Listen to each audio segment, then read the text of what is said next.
Bismillahirrahmanirrahim. Dhammaan waa idin salaamay asxaabtayda meel kastoo ay joogtaan.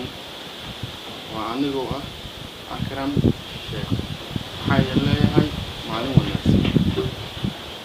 Asxaabtayda gabdhow waxaan soo wadnaa filin robot ah. Filinkaasoo gaarsiin doono aktarka da'da lagu magacaabo Jayba iyo